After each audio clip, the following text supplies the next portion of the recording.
Hey everyone, and welcome back to Game Recap Buds. We're back to playing Bond with the World again. We might actually not die this time. I looked at the achievements, and I kind of know a couple of the ways we're meant to go now. I just have to figure out the skills I need to put into them, and the actual paths I need to take. But hopefully, this time, like fourth time's the charm, we might actually get somewhere. So let's give it a go. Okay, go to the world. Get to the go call Chaz. So let's go with Chaz. I mean, how can I? He clearly needed help. How long have you been dating? Cynic. Long enough to know my feelings were real. I mean, it felt real in the dream. But the sister live again. In a borough, practically the suburbs, pretty far. Chaz said he usually takes a subway or a bus.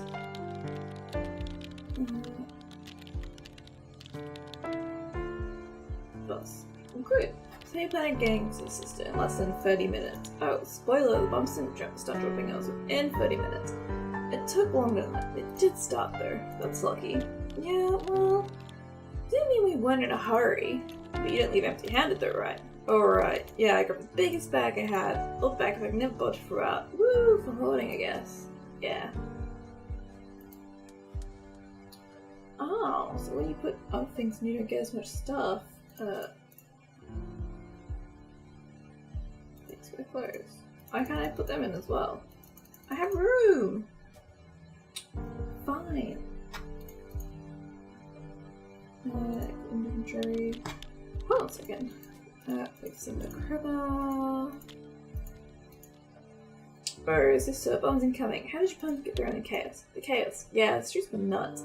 Everything and everyone was going crazy. Crashes everywhere, but no one was responding. The street was completely gridlocked.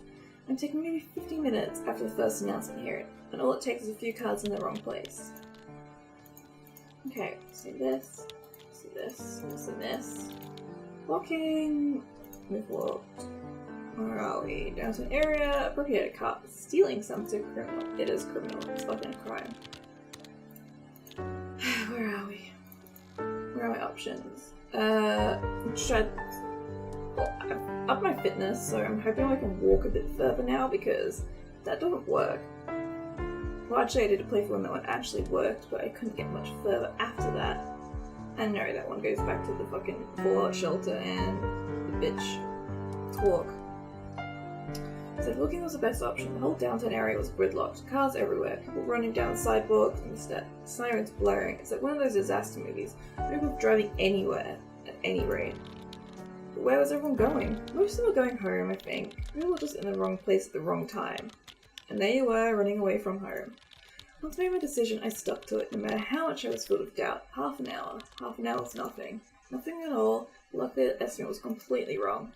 Sometimes I look half an hour in the wrong direction just because I stubbornly refuse to believe I'm lost. Why? I didn't know that was what was the right direction, but I did try to get wherever I was going as fast as possible. I stayed off the major roads, especially routes that needed led towards metro stations. It's not that I was the only one who'd gotten that grand idea. Was there any danger? Like people attacking each other or something? No, I thought we were all going in the same direction. But then I realized that the crowd was heading somewhere I hadn't planned to go, the subway station. What you do? I elbowed a few people and ducked and weaved my way out of there before I swept too far along, but I did lose precious time. Time, yes. Isn't the thing you're fighting here? How far were you planning getting? Well, a lot further than I'd got from that point.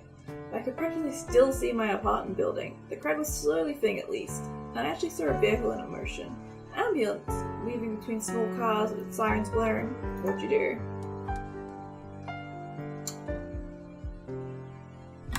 Do we look for shelter first? We'll just keep walking. Just single-mindedness was what led me. I was pretty sure this was a monumental mistake and I'd get caught outside and killed for sure, but I couldn't just leave him, so we kept walking. So how did that work out for you? I think it was easy. People had driven out on the sidewalks, lost their cars, everything was a mess. I tried going down the main highway, but it proved pointless, and I had to backtrack. I didn't say it was easy. Did you consider running? I started jogging almost immediately. Did I mention I was like crazy buff in the stream? Yeah, fitness points. It's pretty rad. Anyway, with the adrenaline, I feel like I could keep it up indefinitely. Just get up. He was driven by worry and stress and wasn't gonna let something like physical exhaustion stop him. And well, once I got away from the downtown area, I felt much smoother. I ran as fast as I could, as far as I could, No bombs. Still no bombs. I couldn't believe it. I couldn't believe my luck, but I knew I was pushing it now. What did you do? We were getting closer, so we kept walking. You actually made it that far? How long was it till the bombs actually hit? I'm not entirely sure, but something like 2 hours? I think they hit everywhere else before they hit us. I'm not really sure why. Misashi? Do we have one of those? Anyway, I knew that us getting this far was a miracle, but I hoped we might have finding a better shelter than Chess's sister house is nil. I told him that, and he agreed. All he wanted to do was get there. So, was she there? Come on, this is exciting. I went up to the door and Chess started banging on it. After a few minutes, it opened on the chain. I could just barely see a mop of pale hair and scared eyes. He told her it was him, and she immediately opened the door and jumped in his arms. Jump's not a physical disability. It was, but she wasn't wheelchair bound constantly. There was, however, a wheelchair in the entry hall. Anyway, we didn't really have time for niceties. The bombs were coming. Right. It's pragmatic, so battle plan. Well, I tried looking for a basement, but the place didn't have one. So I suggested building a little fort out of furniture in the living room, hoping the roof wouldn't come crashing down. What about, like, food and things? Whatever the cupboard contained, we took with us to a shelter, of course, and tried to protect as best we could. So, the bombs actually hit them in the dream. The first thing that happened was the windows blew in. I just closed my eyes and put my knees up and made myself as small as possible. Chess held her sister. The bombing continued for I don't know how long. Aside from the windows, we seemed to be pretty okay. Imagine what it must have been like downtown. I didn't want to think about what it was like downtown. It was scary enough out there. A few cars drove past, and I heard sirens at one point and ventured out to glance out the window. Once the bombs had stopped hitting, and I saw a city centre in flames. But at least you got out. How long did you wait in the house? Let's go 24 hours.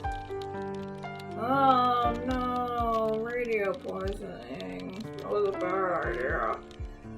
I don't know how safe the house was from fallout. Really, windows blasted open and all that, but it's probably safer than walking the streets. As long as I only ate the uncontaminated food, that'd be okay, I thought. All the food we really did go, and in the end, I even had to supplement a bit from the cupboards. I'm sure it was fine. So you threw all of your supplies, and then I wanted to keep going. There were a lot of other survivors on the road as well, and soon enough the rumors started circulating. There was a government evacuation centre set up in the old college. Everyone was going there. College? Isn't your college? Yep, talk about coming back to the beginning. Anyway, that's where everyone was heading. There was just one minor problem. Oh? The river. There's a river?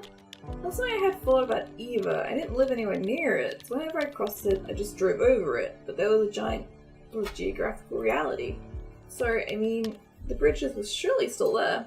True. When we approached them, we realized they were occupied. Oh, by whom? I'm not sure. I saw them from afar and kind of ducked into cover. I saw immediately that they weren't good news, and they had guns and were harassing other people who had come to the bridge. I think they were mugging them. Did at least they let anyone pass? Yes, some. But I didn't know what the price was, or if they had some other criteria for letting people through. So what did you do? Okay, I was gonna let them scare me. So what were they, just thugs? Part opportunists, part worried townsfolk. They claimed that they were protecting a part of the town from riffraff who were coming down from the city trying to steal all their uncontaminated food.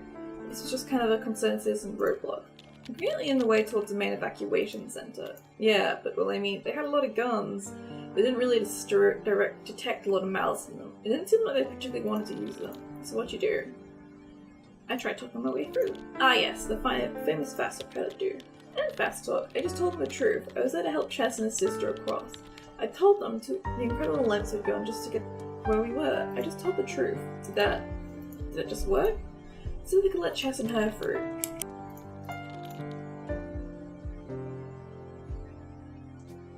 No, it was fine. Just was going through, though one of them stopped me and asked if I had any more than that. I knew they were actually highwaymen, bastards. I told them the truth. No, I had food for exactly 1 day. He grabbed my pack and rifled through it, but I was telling the truth. Disappointed, he handed it back and let me through. Yay! And I'm healthy as well. Well,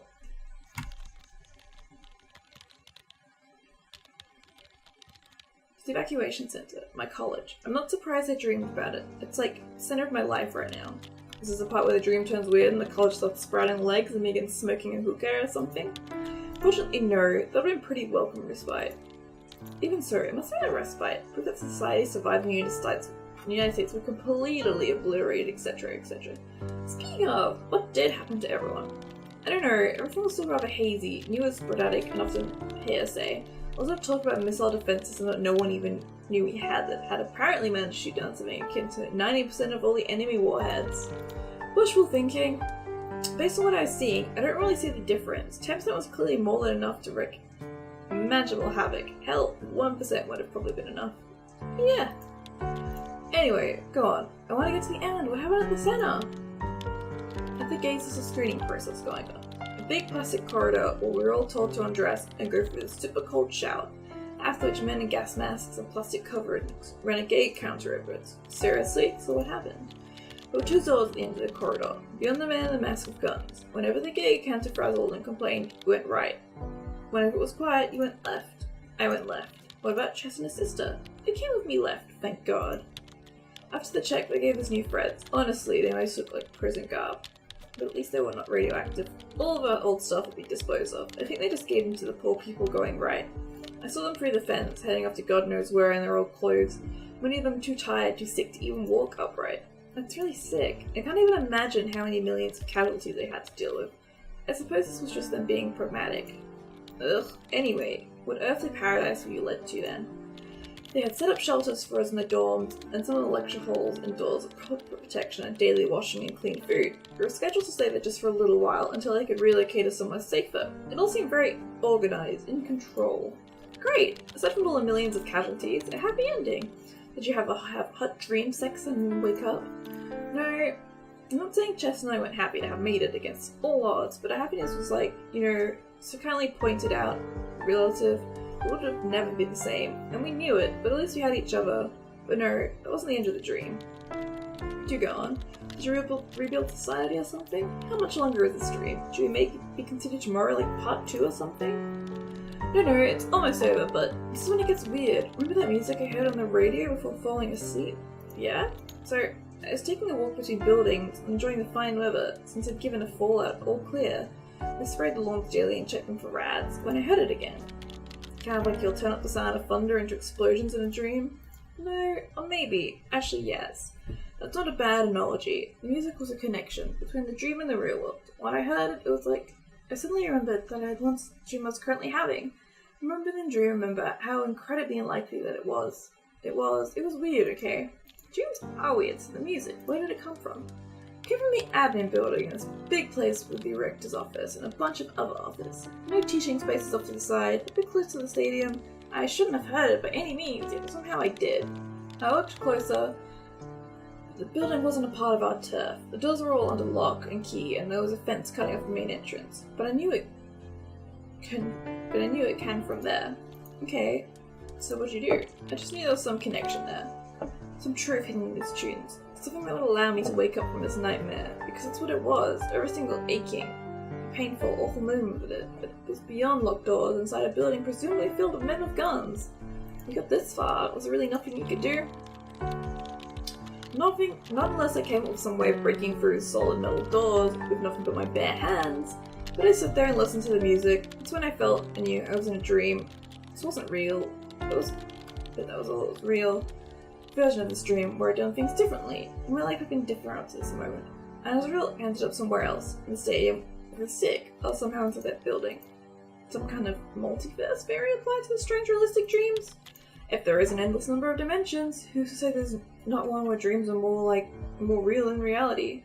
Anyway, no more, I remembered having made certain choices about what I wanted to do with my life, how I was going to go spend my time, and all those choices, and a million others had led me up to this moment. It's a moment of helpless separation, but that if it's done differently. Yeah, except what if you can foresee where the arrow of time is going to hit? What then?